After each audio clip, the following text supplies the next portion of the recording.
మిగిలిన అప్డేట్స్ చూద్దాం. ప్రతిష్టాత్మక భారత కంట్రోలర్ అండ్ ఆడిటర్ జనరల్ బాధ్యతలను ఆంధ్రప్రదేశ్ రాష్ట్రానికి చెందిన కొండ్రు సంజయ్ మూర్తి చేపట్టారు. కాగా అధిపతిగా ఈ రోజు ప్రమాణ స్వీకారం చేపట్టారు. ఢిల్లీలోని రాష్ట్రపతి భవన్లో జరిగిన కార్యక్రమంలో ప్రథమ పౌరురాలు ద్రౌపది ముర్ము ఆయన చేత ప్రమాణం చేయించారు. ఈ పదవి చేపట్టిన తొలి తెలుగు వ్యక్తిగా సంజయ్ మూర్తి అరుదైన రికార్డు సృష్టించారు.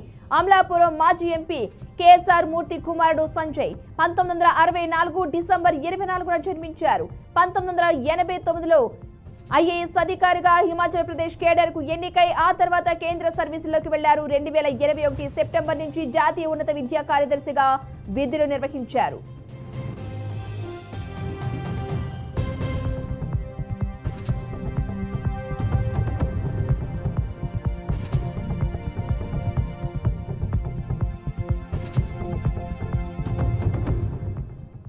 ఇక కేంద్ర ప్రభుత్వం ప్రవేశపెట్టిన నూతన విద్యా విధానం అమల్లో సంజయ్ మూర్తి కీలక పాత్ర పోషించారు. ఐఏఎస్ అధికారిగా వచ్చే నెలలో ఉద్యోగ విరమణ చేయాల్సి ఉంది. ఇక కొండ్రు సంజయ్ సేవలను గుర్తించిన మోదీ సర్కార్ ఈ కీలక బాధ్యతలు కట్టబెట్టింది.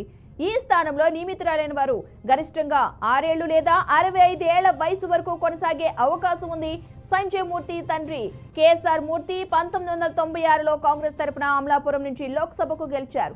అంతకుముందు ఆయన కూడా ఐఏఎస్ అధికారిగా కేంద్ర సర్కార్లో కార్యదర్శి స్థాయిలో సేవలను అందించారు.